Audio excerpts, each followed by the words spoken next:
Summer 2000, a state fair in Iowa. The air smells like funnel cake and livestock. On a temporary stage between the Tilt-A-Whirl and the Livestock Pavilion, a 25-year-old rapper from St. Louis stands under the brutal Midwestern sun. He wears a white Band-Aid under his left eye, a hockey jersey 3 sizes too large, and an expression somewhere between triumph and confusion. He performs a song about air conditioning. The crowd, overwhelmingly white, overwhelmingly suburban, overwhelmingly the exact demographic that had spent the previous decade terrified of hip-hop, sings every single word. They know the ad-libs. They know the call and response sections. Teenage girls in platform sandals. Middle-aged fathers in cargo shorts and NASCAR hats. All of them rapping along to a song that climbed to number 7 on the Billboard Hot 100 without ever playing on a single urban radio station in its first month of release. In the VIP section, label executives from Universal Records watch with satisfaction. They have cracked a code. They have made hip-hop safe. Back in St. Louis, in the neighborhoods where this rapper learned his craft, his childhood friends watch clips of the performance on MTV. They say nothing. The silence is deafening. This is the moment Cornell Haynes Jr., known professionally as Nelly, won absolutely everything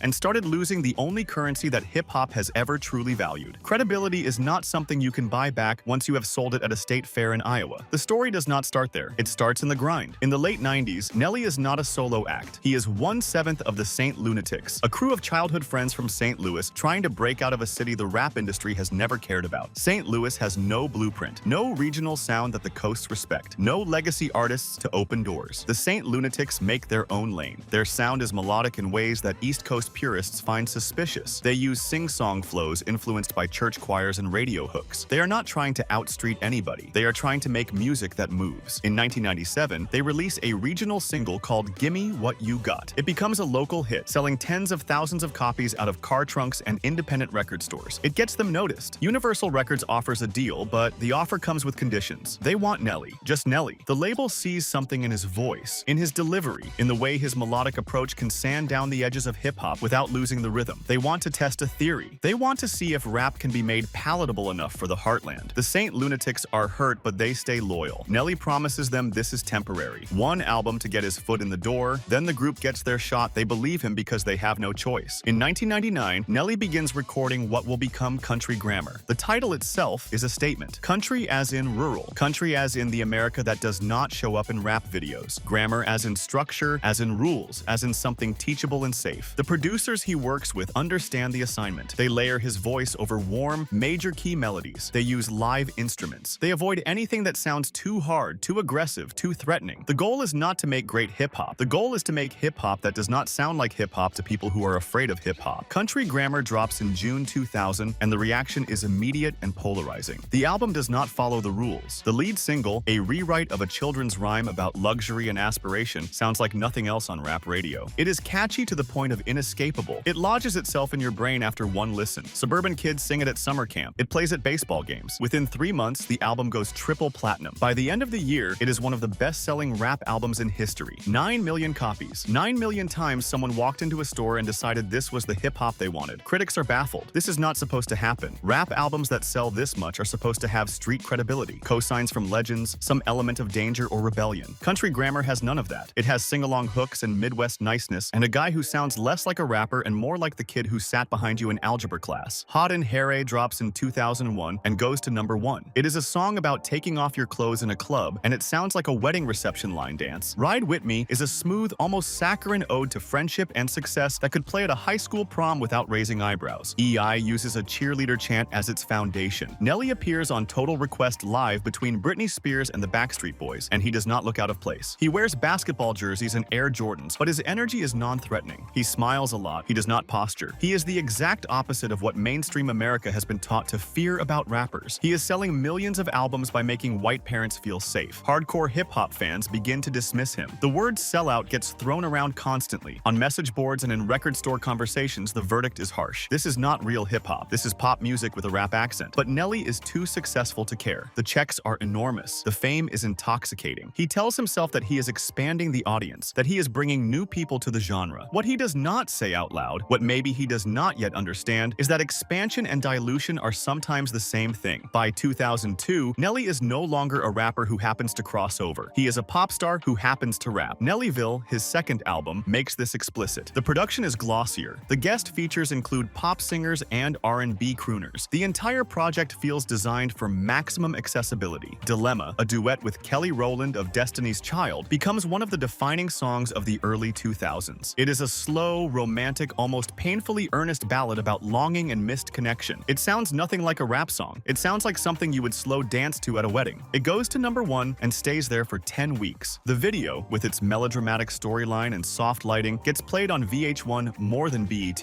Nelly is now occupying the same commercial space as Usher and Justin Timberlake. He is a crossover success story, which is industry speak for an artist who has successfully made themselves inoffensive enough to sell to everyone. But there is a cost. The Saint Lunatics finally get their shot. Their group album Free City drops in 2001 with minimal promotion from Universal. It sells respectably but not spectacularly. Nelly appears on a few tracks, but he is barely present during the promotional cycle. He is too busy doing Reebok commercials and launching Apple Bottoms, a clothing line aimed at women. He is building a brand. He is diversifying his income streams. He is doing everything a smart businessman should do. But his friends, the ones who stood with him when he had nothing, are watching him drift further away. The loyalty that held them together is beginning to fracture under the weight of his solo success. Then Nelly does something that seems impossible. He records a duet with Tim McGraw called Over and Over. It is a country rap hybrid that sounds exactly like what you would expect from that description. It is maudlin and overproduced, and it wins a Country Music Award. Nelly, a rapper from St. Louis, is now being celebrated by the country music establishment. He has crossed over so completely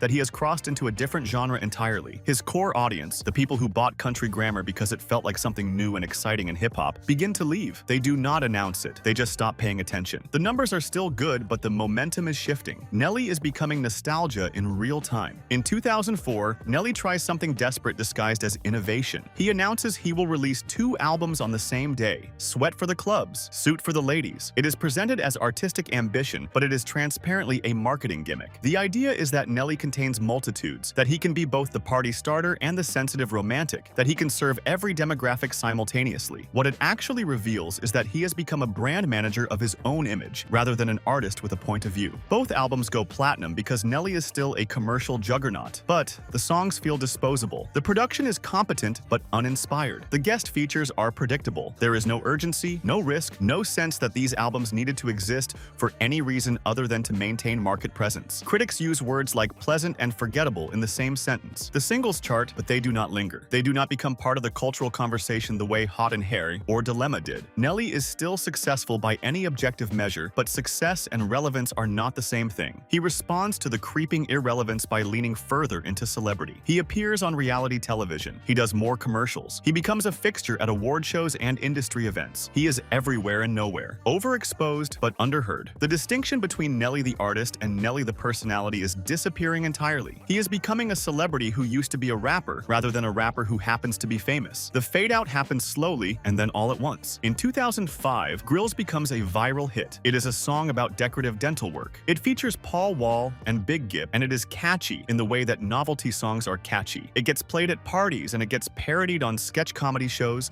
and it cements Nelly's reputation as a gimmick rapper. He is no longer the guy who made hip-hop accessible. He is the guy who makes joke songs that white people can laugh at without feeling uncomfortable. The distinction matters. When his next album, Brass Knuckles, drops in 2008, the reception is lukewarm at best. The production sounds dated, stuck in the mid-2000s aesthetic that the industry has already moved past. The guest features feel desperate, an attempt to stay relevant by association. The album barely goes gold. For an artist who once moved 9 million units, this is a catastrophic decline. Nelly tries to pivot. He goes on tour. He does the county fair circuit, performing Country Grammar for crowds who want to relive 2000. The same song that made him a star has become his prison. He is trapped in his own nostalgia, endlessly performing the hits for audiences who stopped caring about what he might do next and only want to remember what he did back when their lives were simpler. By 2008, Nelly is not a current artist. He is a memory. But the story is not really about failure. It is about design. Nelly did not fail because he made bad music. He failed because he succeeded exactly as the industry intended. Country Grammar was not an accident. It was a test case. The major labels had been trying to figure out how to sell hip-hop to Middle America without any of the elements that made Middle America nervous. They needed an artist who could rap without seeming dangerous, who could represent urban culture without actually challenging suburban comfort, who could make black music safe for white consumption. Nelly was perfect. His melodic approach softened the edges. His Midwest niceness made him non-threatening. His willingness to collaborate with country artists and pop singers signaled that he was not one of those rappers. He was one of the good ones. The industry packaged him, promoted him, and made him a star. Then, once they had proven the formula worked, worked, they moved on. They found new artists who could do the same thing. They replicated the model. Nelly became obsolete not because he stopped making the kind of music that sold, but because he was no longer the only one making it. He was the prototype for a business model that no longer needed him once it had been perfected. The industry got exactly what it wanted. Proof that hip-hop could be neutered and still profitable. Then it discarded him. The Saint Lunatics never recovered. After Free City underperformed, the group quietly dissolved. Some members tried solo careers that went nowhere. Others left the industry entirely. The promise Nelly made that his solo success would open doors for all of them turned out to be a fantasy. The system was never designed to let all of them in. It was designed to extract the most marketable piece and discard the rest. Nelly has had something resembling a career resurgence in recent years. He appears on reality television shows like Dancing with the Stars and The Real Housewives. He tours constantly, playing festivals and fairs where crowds sing along to country grammar with genuine affection. The song is now remembered fondly, stripped of all the criticism and controversy that surrounded its release. It is a summer classic, a time capsule of early 2000s optimism. But Nelly himself is not remembered as an artist. He is remembered as a moment, a feeling, a song that played at your friend's pool party in 2001. He is beloved as nostalgia, but irrelevant as a creator. He has not released an album that mattered in nearly 2 decades. He has become a legacy act in his 40s, a touring jukebox of his own greatest hits. The question is not whether country grammar was good. Millions of people loved it. It made them happy. It gave them something to sing along to. Those experiences are real and valid. The question is whether Nelly ever had a choice, whether he could have maintained his commercial success while also maintaining artistic credibility, whether the industry would have allowed him to be both popular and respected, or whether the machine that built him was always designed to use him up and move on. Nelly made hip-hop safe for people who were afraid of hip-hop. That is his legacy. He opened a door that can never be closed. Every rap artist who gets played at suburban barbecues, every song that sounds more like a pop hook than a rap verse, every crossover success that sacrifices edge for accessibility, they are all walking through the door Nelly opened. He proved it could be done. He proved there was money in it, and the cost of that proof was his own artistic future. When you hear country grammar at a barbecue in 2026 and everyone smiles, what are you actually celebrating? Are you celebrating Nelly, the artist who wanted to expand hip-hop's audience and bring new people to the genre? Or are you celebrating the moment the industry learned that rap could be repackaged, sanitized, and sold to the masses without any of the cultural context or political urgency that made it vital in the first place? Are you celebrating the music or the marketing strategy? Nelly became the biggest crossover rap star of the 2000s by making hip-hop sound like pop country sing-alongs. He sold 9 million albums. He won awards. He became famous and rich. And then he watched as the industry packaged him as a novelty act, played out his commercial value, and moved on to the next artist willing to make the same trade. His artistic credibility collapsed under the weight of his own accessibility. He won everything except the thing that lasts: respect. When hip-hop decided that platinum plaques and county fair circuit bookings were enough, what did it lose? When it decided that crossing over meant crossing out the elements that made it dangerous and vital and necessary, what was sacrificed? Nelly can answer that question. He lives it every time he performs country grammar for a nostalgic crowd